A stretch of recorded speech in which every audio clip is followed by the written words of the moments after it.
சிவகங்கை மாவட்டம் காரைக்குடி அருகே சோமசுந்தரபுரம் காவல் நிலையத்தில் எஸ்ஐயாக பணியாற்றி வருபவர் பிரணீதா.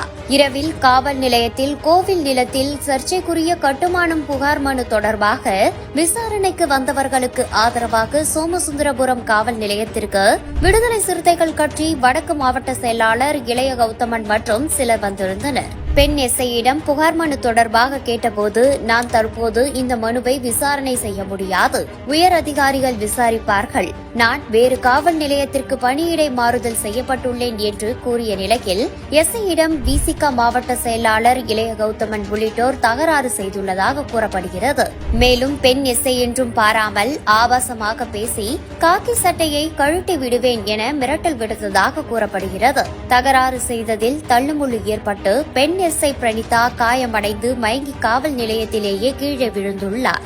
உடனடியாக அருகில் இருந்த காவலர்கள் மீட்டு பெண் எஸ்ஐயை சிகிச்சைக்கு அனுப்பி வைத்துள்ளனர். தற்போது காரைக்குடி மாவட்ட அரசு தலைமை மருத்துவமனையில் பெண் எஸ்ஐ பிரணீதா சிகிச்சை பெற்று வருகிறார். காவல் நிலையத்தில் பெண் எஸ்ஐயான தனது மகளுக்கு உரிய பாதுகாப்பு இல்லை என்று கண்ணீர் மல்க தாய் கதறி எழுந்துள்ளார்.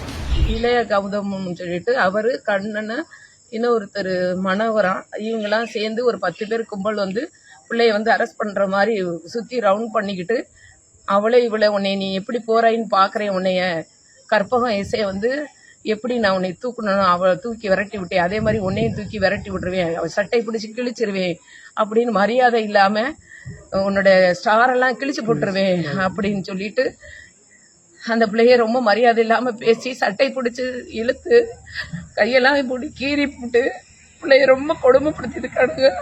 காவல் நிலையத்தில் விடுதலை சிறுத்தைகள் கட்சி மாவட்ட செயலாளர் பெண் எஸ்ஐயை தாக்கியதாக கூறப்படும் சம்பவத்தால் காரைக்குடியில் பெரும் பரபரப்பு ஏற்பட்டுள்ளது.